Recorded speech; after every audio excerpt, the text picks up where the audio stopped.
I got a really good question about details, and one of them was, that when using a router bit to chamfer, you have a 45, and then you have a radius. Okay, and obviously the best chamfers would be done by hand. Then there's many fine examples of how to finish chamfers with lamb's tongues and all kinds of things. And he talked about, well, what about this radius on one side and the other? So, you have to pick your battles. And what I've done is use the radius always on the face of the building. And I've got tons of these, so this eliminates the work for a detail that will only show up if it's noticeable. Now, what I mean by noticeable is this set of brackets would look terrible if one face was a 45, one was this, or this was on a 45 because I didn't place my router in the right orientation. The important thing to note is that the orientation and that you realized that was the case.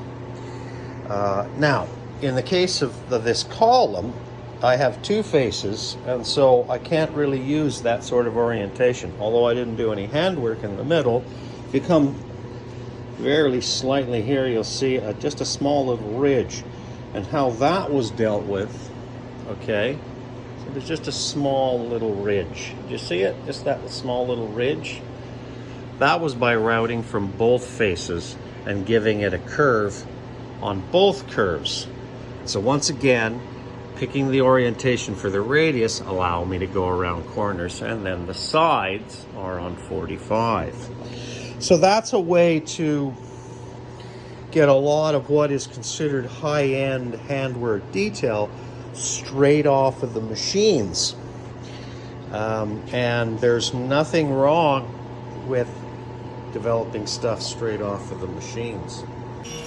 So I don't have any 6/4, but I have 8/4, and I need 6/4 by 2 inches wide. So it makes sense to just rip 8/4 stock for my beam molding. Got my feeder set a little bit too low there, eh? The other piece. I like to have a good stiff on the on my narrow strip ripping, eh? And just gonna take one wheel out, eh? And lets my blade come up inside. This rip saw will produce a glue line joint.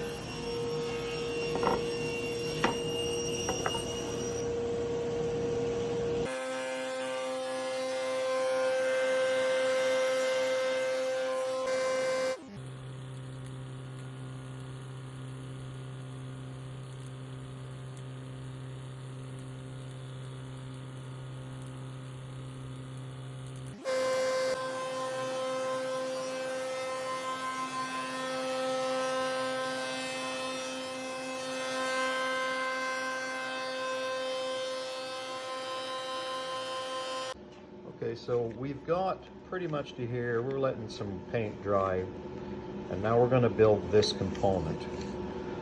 None of this stuff is scaled, but let me show you how you can get fairly close to scale if you pay attention to just some proportions.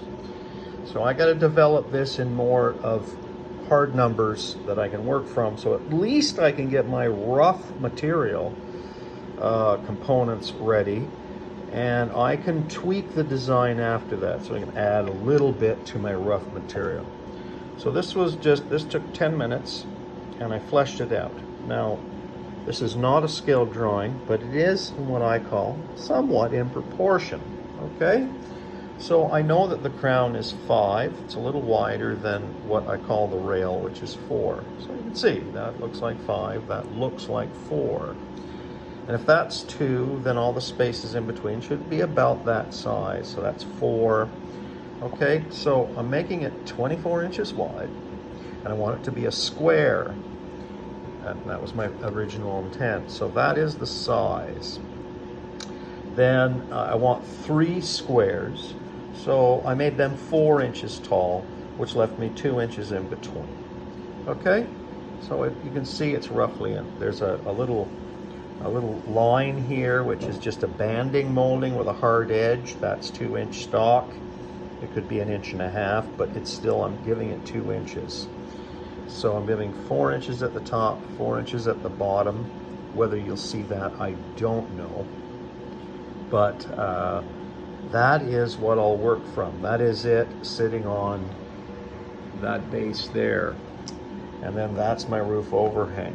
So this is what I have to build. These are all the louvers. And so that's how I do a pencil sketch that any worthy carpenter should be able to work from. How you doing, TikTok? I had to dig out the old crown molding fold-up saw, rolls away, the legs spin up. That's my site saw. Must have built that 25 years ago. These adjust to your crown spring, so you can cut any size crown. Now, I still like a non-compound miter saw, but what do you think? It's held up really well. This was before you could get fancy stuff. Anyway, it's looking a little tired. Thanks for watching.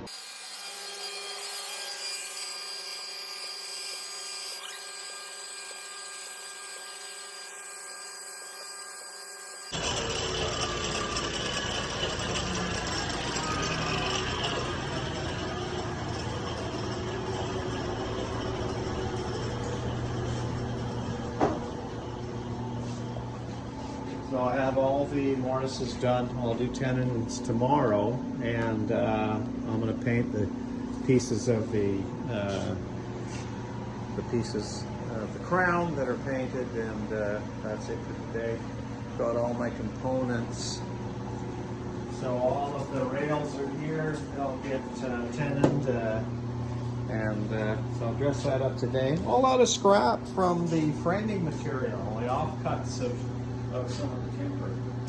So anyway, I'll show you a few pictures of the painted crown, and that should be it for today. Thank you. Okay, so I've fitted all the crowns. I gotta tell you, I really love this crown. This is just so beefy. Look at that. I might run it as a limited edition, but it would probably, 2-inch 8-quarter crown's probably going to be between $18 and $20 a linear foot. But I mean, look at how friggin' sick that stuff is. That's the bottom bead, right?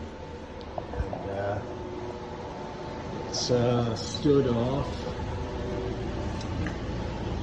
off here, and then that bead will go around here. I'll get some tar paper on that, and that bottom component is done with the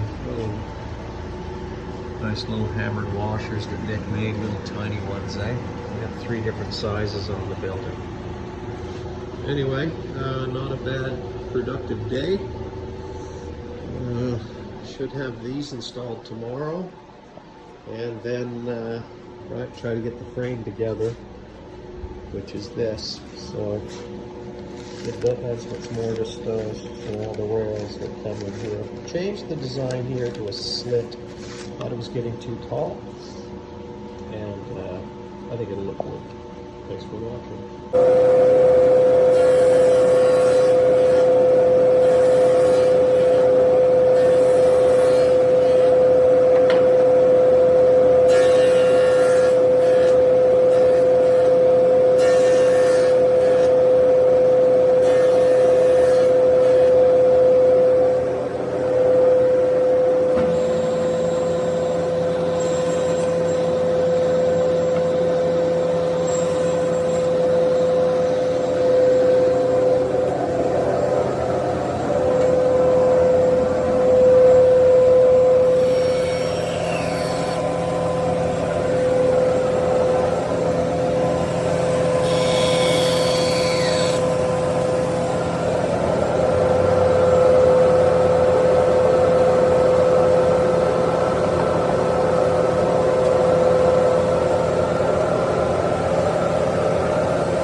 Okay.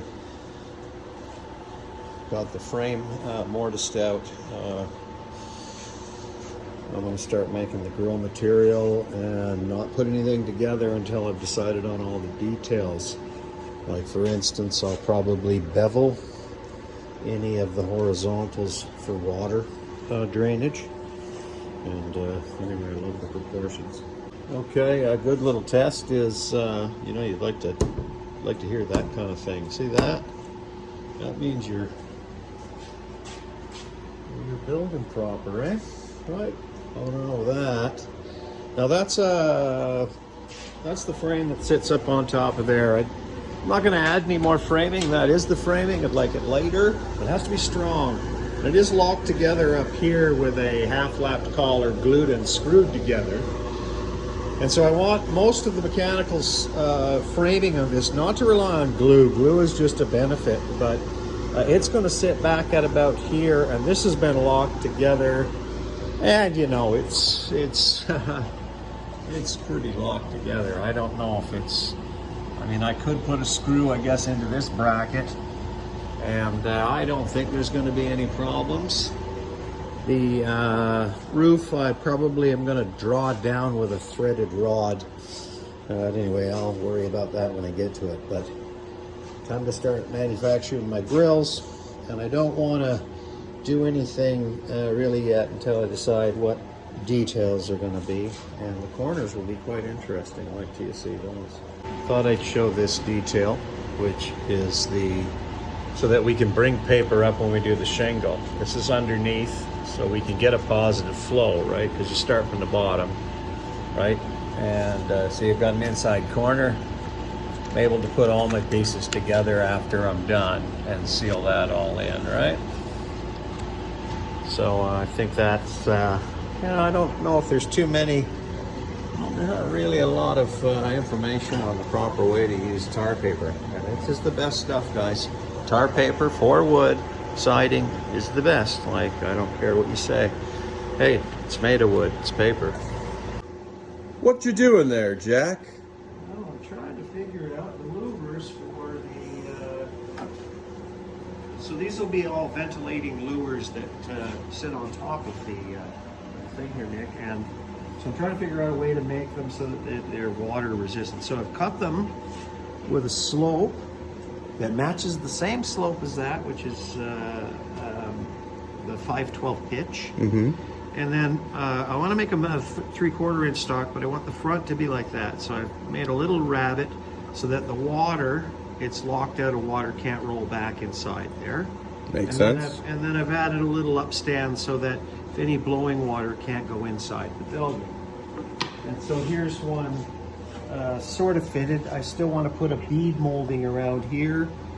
And how I cut this little shape is I just put a slope piece here, and that trenches my angle at, you see that? Oh, yeah. Okay, and that trenches my angle so I can fit them in between. And then that goes on there, and that fits perfectly. But I'll have a bead molding that comes in here. So it's nice. Nice pretty piece that you'll never see because it's 40 feet in the sky.